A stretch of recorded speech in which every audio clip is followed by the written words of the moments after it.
دعائے نبی پیارے نبی، میرے نبی پیارے نبی، سنت تیری رحیم نحمده ونصلي على رسوله الكريم اما بعد اعوذ باللہ من الشیطان الرجیم بسم اللہ الرحمن الرحیم رب هب لي من الصالحین وقال تعالى رب اجعلني مقيم الصلاة ومن ذريتي ربنا وتقبل دعاء سبحان رب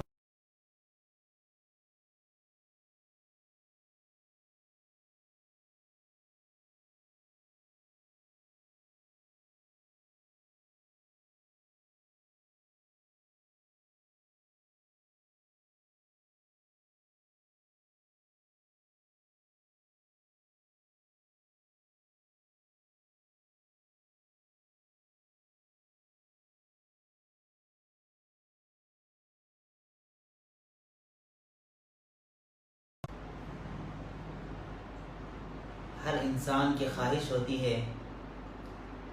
کہ اس کی زندگی میں ایک جیون ساتھی اس کو ملے،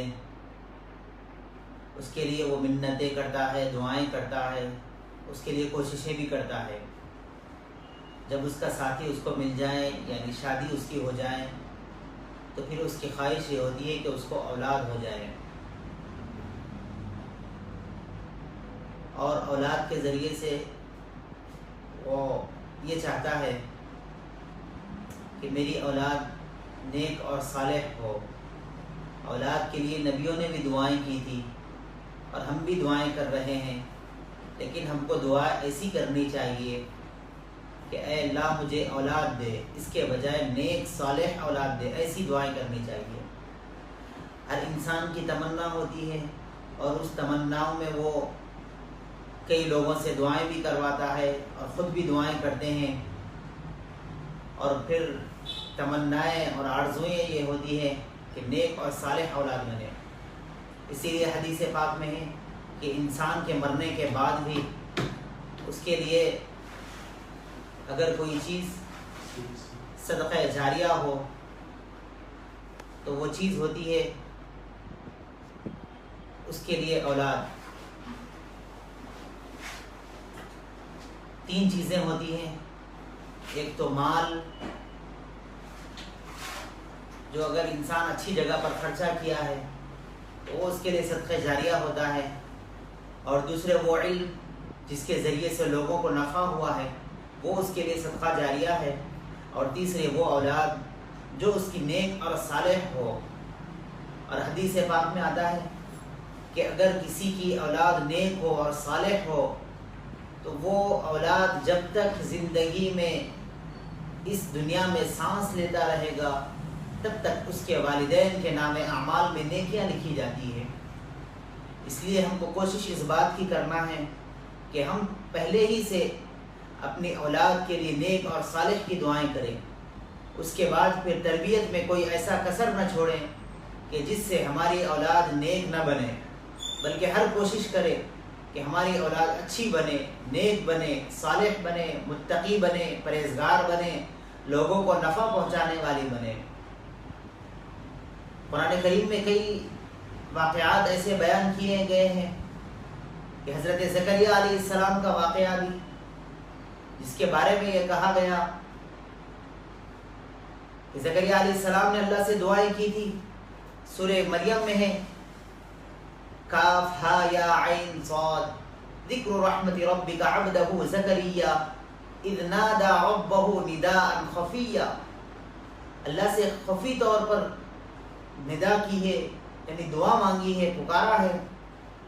قال رب انی وہن العظم منی واشتعل الرأس شیبا ولم اکن بدعائک رب شقیا۔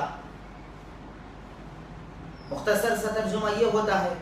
اے اللہ میں تو کمزور ہو گیا ہوں، میری ہڈیوں میں طاقت بھی نہیں ہے، لیکن وہ تمنا، وہ آرزو جو میں آپ سے مانگ رہا ہوں میں اس سے پیچھے نہیں ہٹا۔ اس سورے کے ترجمے اور تفصیل کو ہم پڑھیں تو معلوم ہوتا ہے کہ کس طریقے سے اللہ نے ان کو اولاد سے نوازا ہے۔ اور اسی طریقے سے جس طریقے سے باپ اپنے اولاد کی تمنائیں کرتا ہے، اسی طریقے سے مائیں بھی اپنے اولاد کے لیے دعائیں کرتی ہیں، اے اللہ میری گود بھر دیجئے، مجھے نیک اور صالح اولاد عطا فرما دیجئے۔ یہ جیسے حضرت زکریا اور بی بی مریم کا واقعہ ہے، اسی طریقے سے عمران علیہ السلام کی بیوی، ان کی بیوی نے بھی ایک دعا کی تھی، رب انی نذرت لک ما فی بطنی محررا فتقبل منی، اے اللہ جو میرے پیٹ میں بچہ ہے اس کو آپ نیک اور صالح بنائیے۔ چنانچہ علماء اکرام نے فرمایا ہے ہر وہ عورت جو حاملہ ہے اس کو چاہیے کہ وہ مسلسل اس آیت کا ورد کرتے رہے، رب انی نذرت لک ما فی بطنی محررا فتقبل منی۔ یہ دعا مانگنی چاہیے، ہر عورت کو چاہیے کہ وہ اس طریقے کی دعائیں مانگتی رہیں۔ صرف اتنا ہی نہیں کہ اولاد کے لیے باپ بھی دعا مانگے اور عورت بھی دعا مانگے، یعنی ماں بھی دعا مانگے، بلکہ ایک چھوٹا سا معصوم سا بچہ جس کی عمر 5 سال یا 6 سال کی ہو، وہ بھی اپنے آنے والی اولاد کے لیے دعا مانگتا ہے۔ قرآن کریم کی طرف ہم رجوع ہوتے ہیں تو معلوم ہوتا ہے بچہ جب دعا کرتا ہے رب اجعلنی مقیم الصلاۃ ومن ذریتی ربنا وتقبل دعا، اے اللہ مجھے نماز کی توفیق دے، نماز کے ساتھ ساتھ مجھے نیک اور صالح اولاد دے۔ معلوم یہ ہوتا ہے کہ اولاد جیسی نعمت کے لیے ہر آدمی تمنا کرتا ہے، خواہش کرتا ہے، لیکن اولاد اگر نیک ہو تو اس کے لیے کارآمد بنتی ہے، اور اگر اولاد نیک نہ ہو بلکہ برائیوں میں مبتلا ہو تو یہی اولاد اس کے لیے فتنہ بنتی ہے۔ جیسے شروع میں عرض کیا گیا تھا کہ اگر اولاد نیک نہ ہو تو اس کے لیے فتنہ ہے، مال اگر صحیح جگہ پر خرچ نہ کیا ہو تو وہ بھی اس کے لیے فتنہ ہے، اور اگر علم پر صحیح عمل بھی نہ کیا اور دوسروں تک نفع بھی نہ پہنچایا تو وہ بھی اس کے لیے فتنہ ہے۔ معزز ناظرین کرام، اولاد کے تعلق سے عرض کرنا یہ ہے کہ سب سے پہلی چیز یہ ہے کہ آدمی اپنی اولاد کے نیک ہونے کی دعائیں مانگے، اور صرف ایسا نہیں کہ دعائیں مانگے بلکہ اس کے لیے کوششیں بھی کرتے رہیں۔ اس کے لیے چند تدابیر بتائی گئی ہیں تو ہم کو اس پر عمل کرنا ہے۔ سب سے پہلی چیز یہ ہے کہ جس وقت ہم کو اس بات کی اطلاع مل جائے کہ ہماری اہلیہ یہ شریک حیات حاملہ ہو چکی ہے تو اس بات کا پورا خیال رکھا جائے کہ اس کے حلق سے جو لقمہ اترے وہ حرام کا لقمہ نہ ہو بلکہ حلال کا لقمہ ہو۔ اس کا بہت بڑا اثر بچے کی تربیت پر اور بچے پر پڑتا ہے، تو اس لیے کوئی کام ایسا نہ کرے، کوئی لقمہ ایسا نہ کھلائے جو حرام حلال تو بہت دور کی بات، مشکوک لقمہ بھی نہ ہو جو اپنے اولاد کو کھلائے۔ ہر اس لقمے سے اپنی بیوی کو بچائیں جو مشکوک ہو اور حرام ہو، حلال کمائی سے کمائی ہوئی چیزیں اپنی بیوی کو کھلائیں۔ اور دوسری چیز یہ ہے کہ جب اطلاع مل جائے تو کہ بیوی حاملہ ہے تو اس کو خوش رکھا کریں۔ کیوں؟ اس لیے کہ جن کی بیویاں خوش ہوا کرتی ہیں اکثر ہوتا یہ ہے کہ ان کی اولاد جو ہوتی ہے ان کی اولاد کی عمر بھی لمبی ہوتی ہے، اور کوئی ایسا عذر ان کی اولاد میں نہیں ہوتا ہے جیسے کسی کا کوئی ہاتھ پوری طریقے سے نہ بنا ہو یا پیر نہ بنا ہو یا پھر اسی طریقے سے جسم کا کوئی اعضاء معذور ہو، ایسا نہیں ہوتا ہے۔ تو اس لیے یہ خاوند کی ذمہ داری ہوتی ہے کہ ایک تو اپنی بیوی کو لقمہ حلال کھلائے اور دوسرے اسے ہر حال میں خوش رکھنے کی کوشش کریں۔ تیسری چیز عورت کے لیے یہ ہے کہ ہمیشہ باوضو رہا کرے، اس لیے کہ جو عورت باوضو رہا کرتی ہے اس کے لیے استغفار کا ورد کرنا، درود شریف کرنا، قرآن کریم کی تلاوت کا اہتمام کرنا آسان ہوتا ہے۔ اس کے اثرات بچے پر منتقل ہوتے ہیں جو بچہ اس کی پیٹ میں ہے، تو اس لیے عورت کو چاہیے کہ ہمیشہ باوضو رہا کرے۔ اور پھر اور ایک چیز یہ فرمایا گیا کھجور کا استعمال کریں۔ یہ کیوں کہا جا رہا ہے کھجور کا استعمال؟ اس لیے کہ جب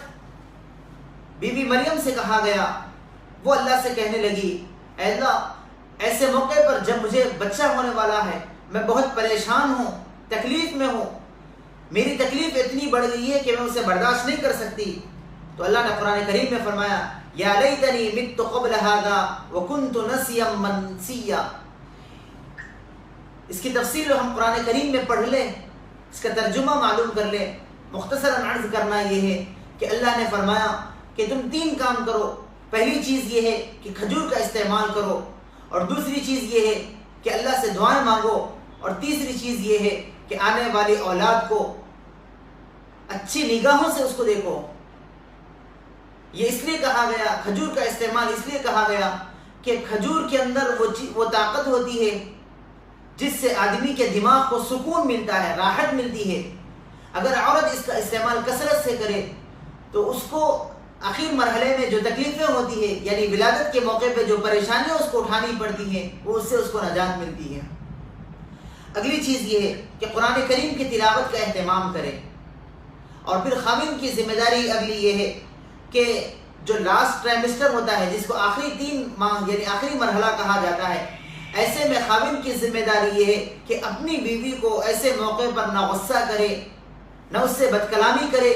نہ اس کو کسی کام کے لیے تکلیف دے، بلکہ وہ خود کھانا پکانے کی عادت ڈالے، کھانا پکائے، اور پھر جہاں تک ممکن ہو سکے بیوی کی ہر تکلیف کو دور کرنے کی کوشش کرے، اس کے ساتھ خوش مزاجی سے رہنے کی کوشش کرے. معزز ناظرین کرام، چند باتیں وہ تھی جو اولاد کے حصول کے لیے ہم دعائیں کرتے ہیں، اور اس میں کیا کیا تدابیر ہم کو اختیار کرنی ہے. اگر ہم اس پر عمل کریں گے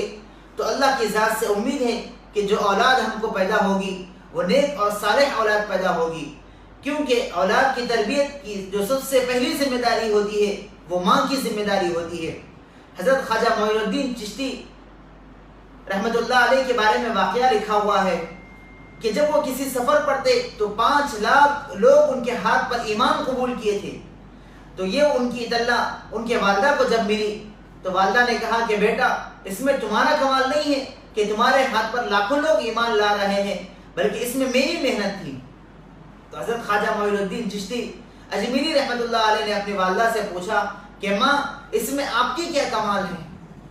آپ کی کیا کرامت اس میں ہے؟ تو ماں نے کہا بیٹا، میں اس وقت تک تمہیں دودھ نہیں پلاتی تھی جب تک میں وضو نہ کر لیتی. بعض کتابوں میں لکھا ہوا ہے کہ جب تک 2 رکعت نماز ادا نہ کرتی، نفل نماز، اس وقت تک اپنے بیٹے کو دودھ نہیں پلاتی تھی. نتیجہ یہ نکلا کہ جس جگہ سے بیٹا گزرتا لاکھوں لوگ ان کے ہاتھ پر ایمان قبول کرتے تھے. ایسے واقعات بہت سارے ہیں، ہم کتابوں کا مطالعہ کریں. ماؤں کو چاہیے کہ وہ اپنی اولاد کی تربیت کی ذمہ داری کو ایسا نہ سمجھے کہ جب اولاد پیدا ہو جائے اس کے بعد کرے، بلکہ جس وقت اولاد پیدا ہو اس سے پہلے ماں باپ کو چاہیے کہ وہ اپنے اولاد کی صحیح تربیت کرنے کے وہ تمام تدابیر اختیار کر لیں جس کی شریعت میں اجازت دی گئی ہے اور جس کے بارے میں شریعت میں طریقے بتائے گئے ہیں. اگر ہم اس پر عمل کر لیں تو اللہ کی ذات سے امید ہے کہ جو آنے والی ہماری اولاد ہے وہ نیک بھی بنے گی، صالح بھی بنے گی، اور ماں باپ کی خدمت گزار بھی بنے گی. بہت سارے لوگ یہ ہوتے ہیں جو شکایت یہ کرتے ہیں کہ ہماری اولاد نیک نہیں ہے، نافرمان ہے. معلوم یہ ہوتا ہے کہ ان کے ماں باپ نے ان کی تربیت اس انداز میں نہیں کی ہے جس انداز میں ان کی تربیت کرنے کو کہا گیا تھا. شریعت کے بہت سارے پہلو ہیں جس میں کہا گیا کہ اولاد کی تربیت اس انداز میں کرنی ہے. معزز ناظرین، اس زمانے کے اندر اولاد کا حصول بہت سارے لوگوں میں خواہشیں ہیں، لیکن وہ لوگ بھی ہیں جو معمولی باتوں پر بہانہ بنا کر فیملی پلاننگ کرتے ہیں، اولاد کو پیدا ہونے نہیں دیتے. سن لے وہ یہ بات کہ جس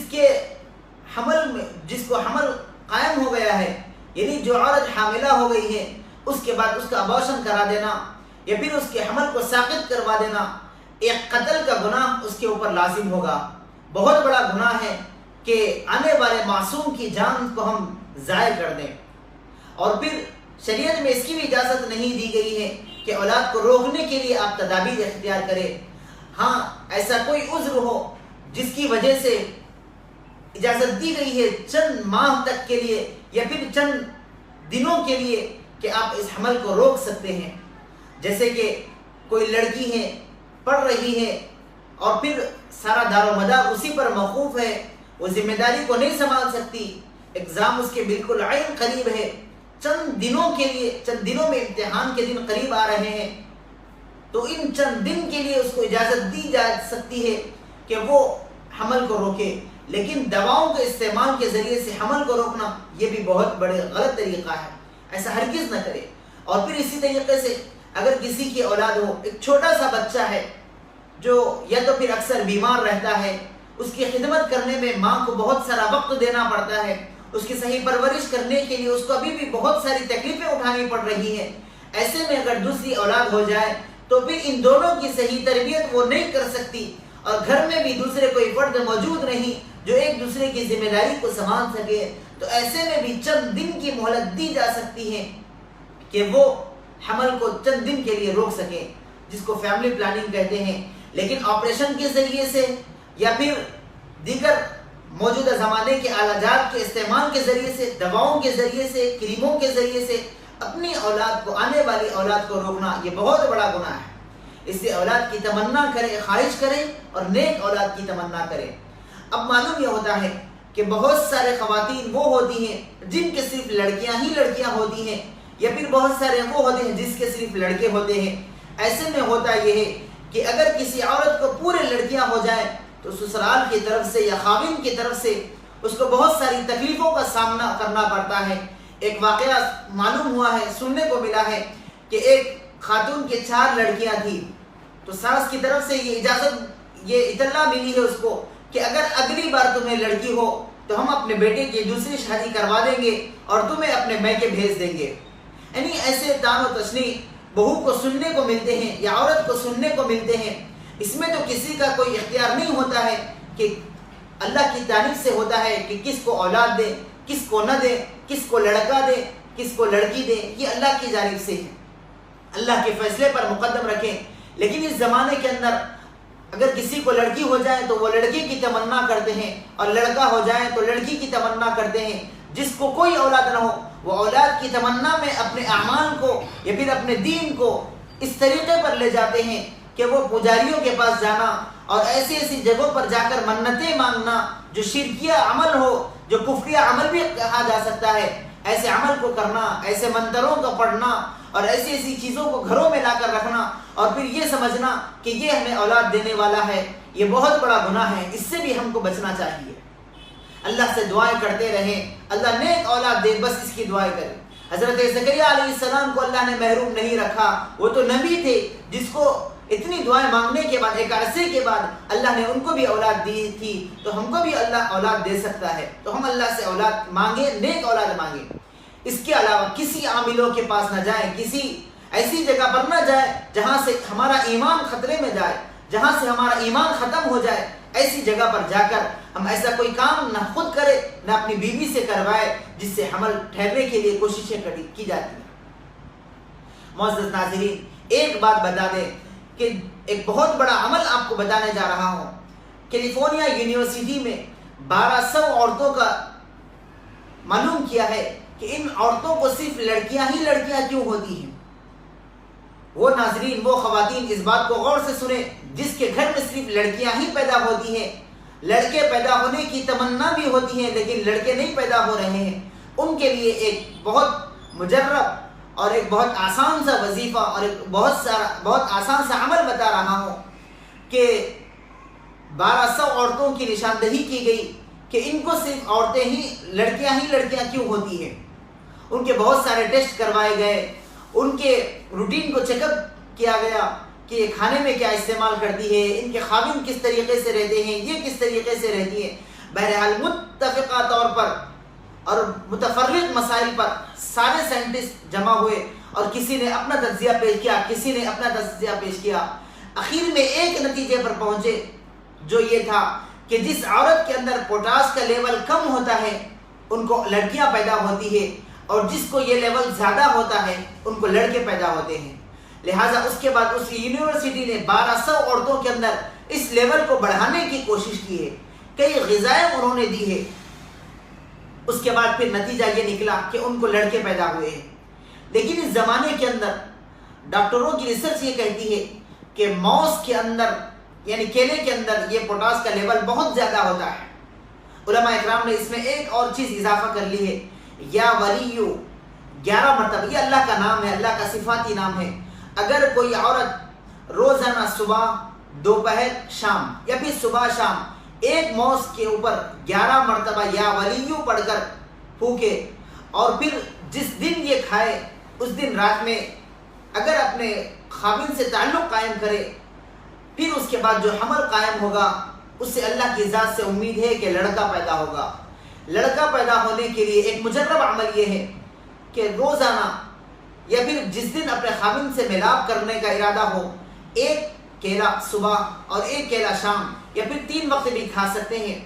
یا ولیو 11 مرتبہ پڑھ کر اس پر پھونکے اور پھر اس کے بعد اس کیلے کو کھا لے اور اپنے خاوند سے تعلق قائم کرے۔ اس سے جو حمل قائم ہوگا اس سے اللہ کی ذات سے امید ہے کہ لڑکا ہی پیدا ہوگا۔ معزز خواتین، جو لڑکے کے طلبگار تھے ان کے لیے یہ عمل ہے، اور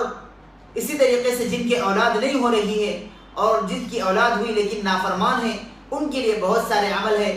انشاءاللہ کل کے پروگرام میں اولاد کی تعلیم اور تربیت کے تعلق سے لڑکے کی تربیت اور لڑکی کی تربیت اور اس طریقے سے ان کو نیک اور صالح بنانے کے لیے جو تدابیر ہیں ان کو بتایا جائے گا۔ اللہ کی ذات سے امید ہے کہ اللہ جل شانہ ہم تمام کو جو بے اولاد ہے ان کو نیک صالح اولاد عطا فرمائے، اور جن کو لڑکے ہیں لڑکیوں کی تمنا کرتے ہیں اللہ ان کو نیک صالح لڑکا عطا فرمائے، اور جن کی اولاد ہے لیکن نافرمان ہے اللہ ان کو فرما بردار اولاد بنائے، نیک صالح بنائے، ماں باپ کا خدمت گزار اور فرما بردار بنائے۔ اے اللہ، اور جو اولاد کے موجود ہیں لیکن ماں باپ کی خدمت نہیں کر رہے ہیں، ماں باپ سے نافرمانی کر رہے ہیں، ان کی باتوں کو نہیں مان رہے ہیں، اللہ ان سب کو نیک صالح ہدایت دے اور نیک ہدایت دیتے ہوئے والدین کی خدمت کرنے والا بنائے۔ وآخر دعوانا ان الحمد للہ رب العالمین۔